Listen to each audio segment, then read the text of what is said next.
E aí galera, tudo bem? Eu sou a Dani Bressan, estamos aqui no Mundo Português trazendo todas as dicas valiosas para o Enem, de códigos, linguagens, e hoje nós começamos com interpretação e as noções gerais da interpretação. Vamos lá, toca a vinheta aí.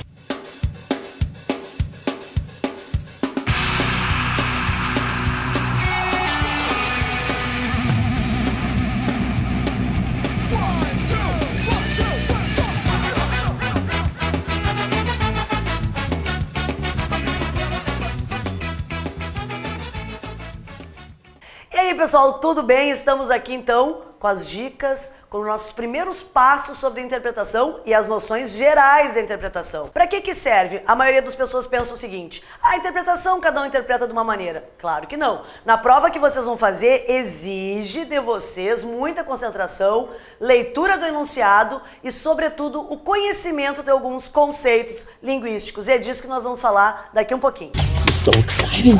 Começando então pelas questões e conceitos linguísticos que vocês vão precisar para o texto, vamos começar pela inferência. A inferência, na verdade, é o quê? O entendimento. Então, quando aparecer no texto inferindo-se, infere-se, significa o quê? O que você entendeu.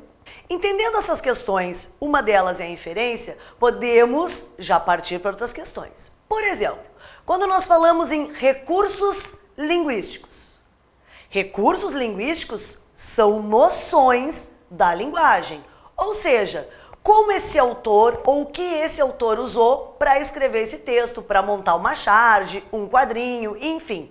Um exemplo de recurso linguístico. O exemplo clássico é, ou são, na verdade, as figuras de linguagem. Sobretudo as mais usadas. Quais são elas? As metáforas, por exemplo, que nós iremos aprofundar nas aulas de literatura e outros métodos de interpretação. Agora, a gente vai começar a pensar de maneira bem simplificada, tirando bem a tua dúvida sobre vários conceitos, começando pelos níveis de linguagem. Certinho? Ok. Meus queridos, níveis de linguagem, anotem aí, é questão de prova, certo, sempre. O que nós estamos falando? O que é um nível de linguagem? É onde ela está estruturada. Como é que essa linguagem se estrutura? Afinal de contas, a nossa linguagem, acima de tudo, ela é especificamente dividida em oralidade e escrita. Aquilo que nós falamos, oralidade, a língua oral, e aquilo que nós escrevemos, a língua escrita. Dentro disso, nós precisamos observar, sobretudo, o grande momento do nível da linguagem, que é a comunicação. Qual é o principal fator para existir comunicação? Que as pessoas se entendam, ora bolas. Se eu não entendo o que vocês falam, se vocês não entendem o que eu falo, não há comunicação. Então, para estabelecer uma comunicação, eu tenho que ter clara a linguagem entre o emissor e o receptor. You understand the words that are coming out of my mouth? Se essas duas instâncias não convergirem, se essas duas instâncias não se acoplarem, Practice your pronunciation. se não der certo essa comunicação, o que vai acontecer? Não vamos atingir um nível de linguagem suficientemente bom. Ou nem vai ter linguagem nenhuma, não é verdade?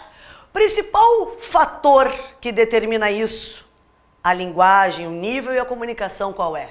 O meio em que estão esses falantes. Afinal de contas, do que eu tô falando? Onde é que tu tá? Né? Onde é que tu tá? O que tu fala? Com quem tu fala? Com quem tu conversa? Ou melhor dizendo, com quem nós estamos lidando? A maneira que eu falo com vocês não é a mesma maneira que eu falo com o padre quando eu vou me confessar, não é verdade? One second. E não é a mesma maneira que eu falo com a minha mãe, com meu pai, porque difere o meio. Isso é questão de prova. O Enem pede para vocês colocando de que maneira? Em alguns textos específicos, em situações diferentes de contexto. Meus queridos, situação de prova, não esqueçam, quando aparecer a palavra emissor, pode aparecer ao mesmo tempo ou com o mesmo sentido a palavra locutor. Ou seja, emissor é igual a locutor. Não esqueçam disso. Da mesma maneira que emissor é igual a locutor, nós temos outra diferença que não pode ser esquecida. O receptor também pode ser chamado de interlocutor, ou seja, aquele que recebe a mensagem. Receptor e emissor são diferentes. Receptor e emissor. Agora, cuidado se aparecer na prova. Receptor e interlocutor é a mesma coisa, assim como emissor e locutor. Um recebe, outro manda, ok? Tranquilos até aí? Que delícia! Então vamos adiante. Meus queridos, assim como há níveis de linguagem, há níveis da fala. Mais simples um pouquinho. Nós temos uma diferença clássica que existe na linguística. Cuidado com esse termo na prova. Termos linguísticos, conceitos linguísticos, recursos linguísticos. Tudo isso faz parte da escrita possível da prova de vocês. Uma coisa muito importante para a prova de vocês é a grande diferença que eles pedem, isso é questão certa, entre língua e fala.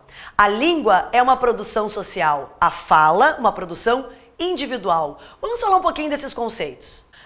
Queridos! Fala, meu querido! Qual é a questão da língua e da fala? Por exemplo, língua. Vamos especificar o conceito de língua. Língua é uma produção social. O que significa isso? Que depende de um código para ser produzida.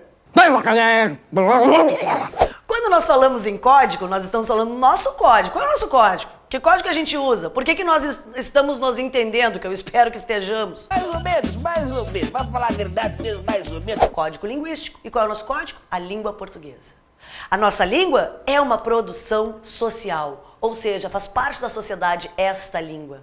A grande diferença agora vem na fala. A fala é uma produção individual, ou seja, embora muitas pessoas falem parecido, a fala é individual. Cada um tem a sua maneira de reproduzir a língua.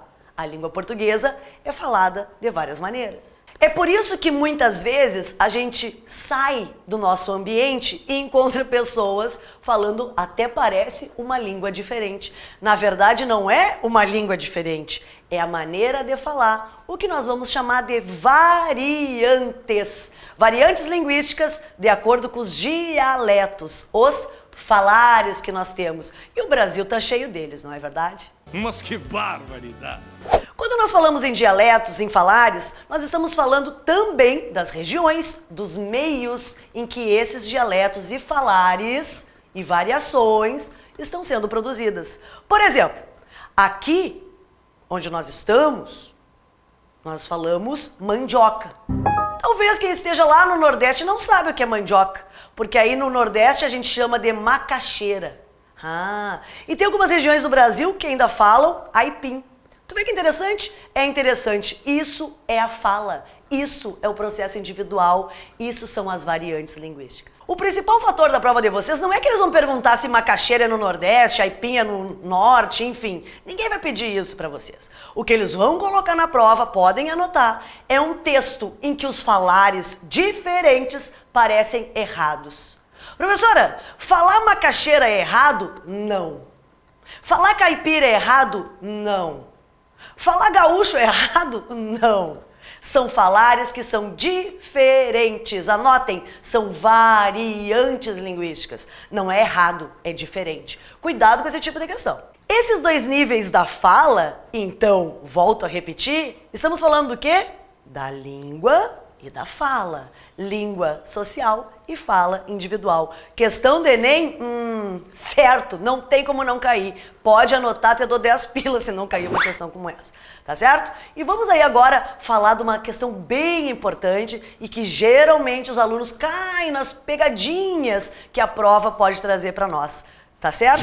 Meus queridos, vamos fazer então a diferenciação do que nós chamamos de tipologia textual. Podem me dizer assim, Dani, tipologia textual vem com esse nome na prova?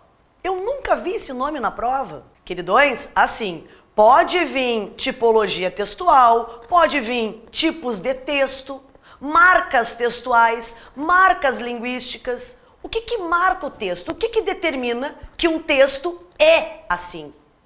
O que determina que esse texto faz parte dessa tipologia? Ou seja, o tipo de texto. E é isso que nós vamos falar agora. Existem 3 tipos básicos de texto. Se vocês vão procurar em outros materiais, outros vídeos pela internet, geralmente vocês acham esses 3, que são a narração, a descrição e a dissertação. Acontece que nós não podemos esquecer que existe mais um, que é a injunção ou prescrição. Principalmente e basicamente esses tipos de texto é o que a prova vai pedir. Como é que eu vou saber diferenciar? A narração, por exemplo. A narração apresenta essas características, 3 delas vocês precisam saber. A primeira e a principal, que toda narração, por si só, tem que ter um narrador. Eu, além de ser narrador e falar muito, eu já falo muito por natureza. Muito chato! O narrador pode ser dividido em 2 tipos de narrador, principalmente e basicamente, certo? Nós não vamos fazer conceitos mega, hiper, super. Não, nós vamos fazer conceitos básicos, que é o que a prova exige de ti, certo? Muito bem. Narrador onisciente. O narrador, a princípio, é onisciente, por quê? Porque ele conhece, é como se fosse um olho divino lá de cima, sabendo tudo o que se passa sobre a narração. Esse narrador pode ser dividido em 2. O onisciente em terceira pessoa, como é que eu sei que é em terceira pessoa, Dani? Difícil? Não, muito fácil. Eu olho os pronomes. Quem são os pronomes da terceira pessoa? O ele, o ela, o lhe, o se. Se essa narração tiver alguém, se tiver alguém contando uma história e não fazendo parte, o narrador é em terceira pessoa. Se a pessoa que está contando a história, essa entidade que conta a história, se esse narrador estiver contando uma história da qual ele participa, ele está em primeira pessoa.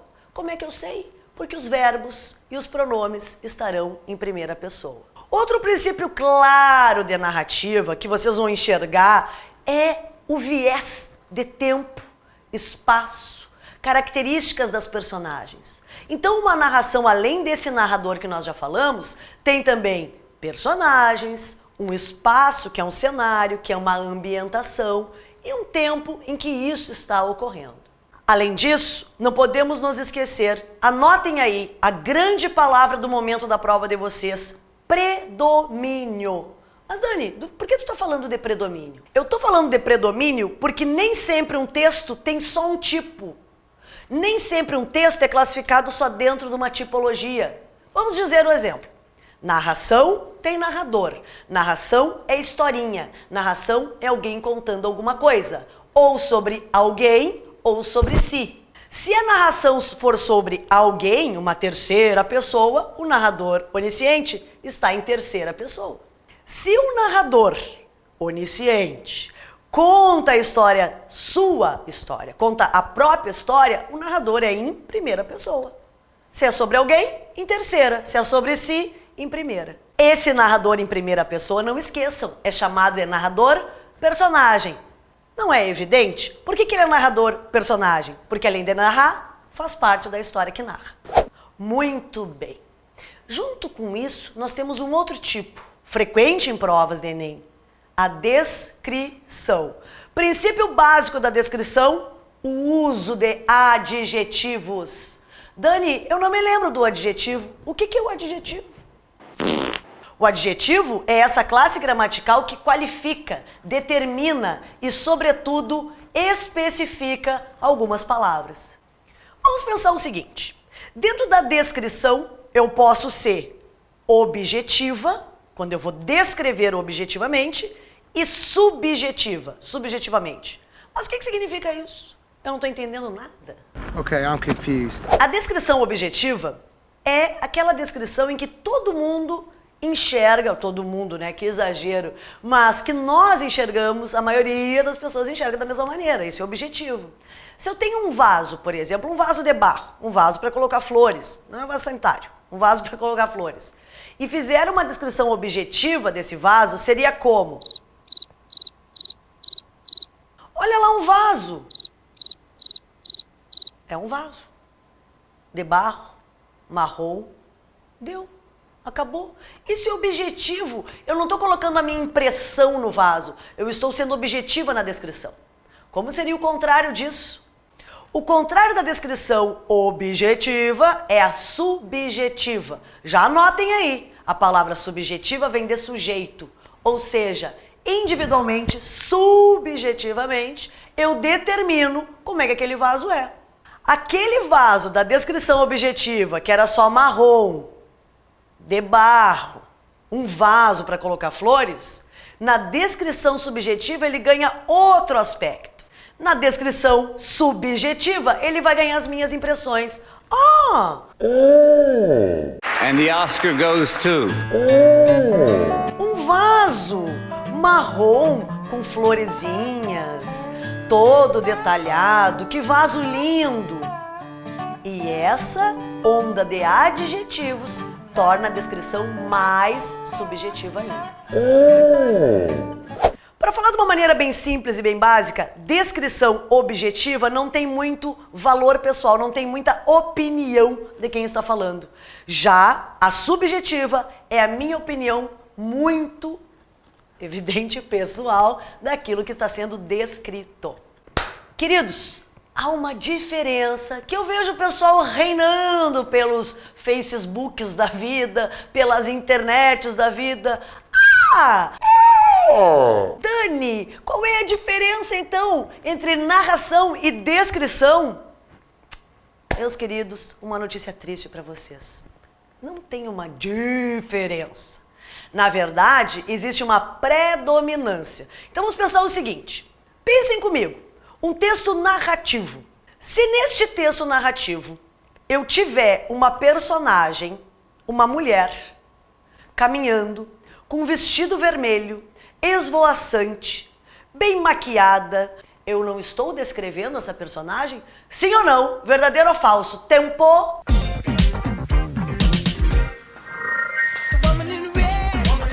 Claro que está. Então, estou descrevendo. Concordam comigo que dentro da narração pode haver uma descrição? Sim, pode.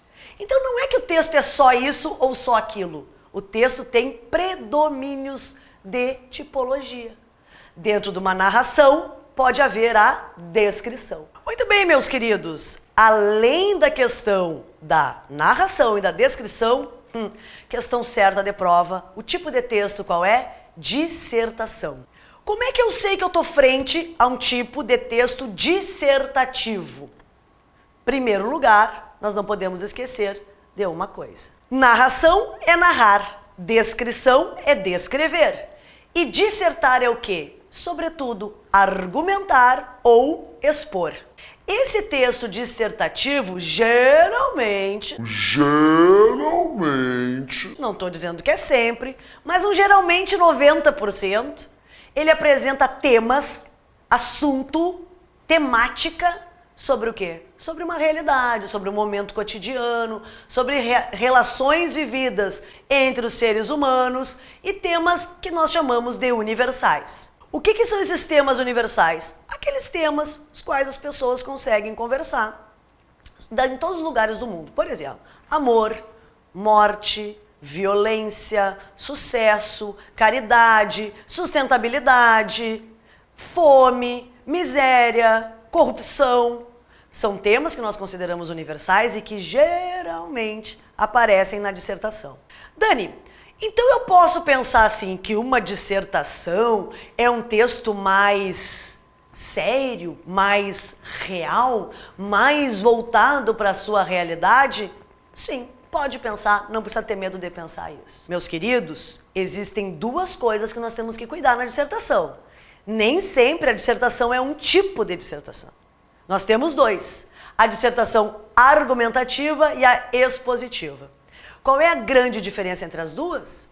A dissertação argumentativa, ela apresenta argumentos específicos e bem pontuados sobre aquilo que se pensa, que o autor pensa. A dissertação expositiva, essa muda um pouquinho. Por quê? Porque ela não precisa ter os argumentos. Ela precisa apenas ter exposição de ideias, que não precisam ser originais desse autor, pode ser ideias de outras pessoas. Por fim, não esqueçam, para reconhecer a dissertação, tem que entender que eu tenho uma tese que vai ser desenvolvida ou com argumentos ou com exposições de ideias já ditas antes. E para nós encerrarmos as questões de tipologia textual, uma das partes de texto que menos aparece em prova. Isso não significa que não vai aparecer. Eu estou dizendo que menos aparece, que é menos provável, mas ainda pode aparecer. Vamos falar agora então da injunção. Que nome estranho, né? Injunção ou prescrição. O que é prescrever? Indicar, aconselhar, receitar, ordenar. Quando eu faço um texto injuntivo ou prescritivo, eu estou indicando alguma coisa para alguém. Um exemplo de texto injuntivo, de injunção ou prescrição: receita, ou médica, Deus o livre, ou de bolo. Que legal. Uma coisa importante então, para eu reconhecer a injunção, eu tenho então os verbos como é que eu ordeno, como é que eu aconselho, como é que eu faço isso? No imperativo. Não esqueçam, o imperativo são aqueles verbos do vá, faça, corra, coma, estude para o Enem. Esses verbos de ordem, esses verbos de prescrição, de conselho, de ajuda, são verbos no imperativo. Para nós encerrarmos e não deixarmos nada no ar, só para retomar a tipologia textual, que é sempre uma perguntinha, uma pulguinha atrás da orelha da gurizada aí. Muito bem, narração com narrador, geralmente, né, contando uma história sua, primeira pessoa, ou de outra pessoa, terceira. A descrição, estamos falando de descrever ambientes, lugares, objetos, personagens. Descrição subjetiva, cheia de adjetivos, ou objetiva, poucos adjetivos. Não esqueçam que a descrição subjetiva, ela tem mais informação daquilo que eu penso sobre alguma coisa. Ou seja, eu dou mais a minha opinião. Descrição objetiva não, eu não dou muita a minha opinião. Por exemplo, ela é mulher. Eu estou só dizendo que ela é uma mulher, eu não estou descrevendo. Eu posso descrever. Eu posso fazer assim: ela é uma mulher alta, magra, morena, de pés pequenos. Isso é uma descrição objetiva. O que eu descrevo, todo mundo consegue observar. Agora, eu posso dizer também, ela é uma mulher alta, alta demais para o meu gosto. Ela é uma mulher morena, com um cabelo horroroso, coisa de mulher, né? Um cabelo horroroso, com os pés pequenininhos, não sei como ela vai conseguir caminhar, não sei como ela vai conseguir suportar aquele tamanho todo dela, mal vestida, com um bafo na boca, com um chulé, sei lá, vai descrevendo e detonando a louca. Isso é uma descrição subjetiva, porque é o que eu penso dela. Pega a sua inveja e vai pra rala, sua mandada. Além da narração da descrição, eu quero que vocês lembrem também da dissertação. E não esqueçam, gente, que a narração e a descrição podem estar no mesmo texto. Um texto que tem narração pode ter a descrição daquilo que foi narrado. E a descrição, não esqueçam, ela vai aparecer só na narração, professora? Eu só tenho descrição na narração? Da maneira como falamos, sim. Acontece que eu posso descrever um fato na dissertação. Eu posso relatar um fato, descrever um evento histórico importante na dissertação. Por isso eu peço a gentileza, senhores e senhoras aí do outro lado do vídeo, que por favor lembrem-se da grande palavra da prova de vocês em tipologia textual, o predomínio. O que é predomínio? Aquilo que tem mais, aquilo que aparece mais. E por último, e não menos importante, a injunção ou prescrição. Volto a repetir, pouco aparece nas nossas provas, mas é importante lembrarmos que ele predomina, ou que predomina nesse texto, que os verbos no imperativo: conselho, ordem, dica, receita. É isso aí, galera! Estamos encerrando a nossa primeira aula do Mundo Português. Acompanhe o plano de estudos, força na peruca, foco e rumo ao topo do Enem.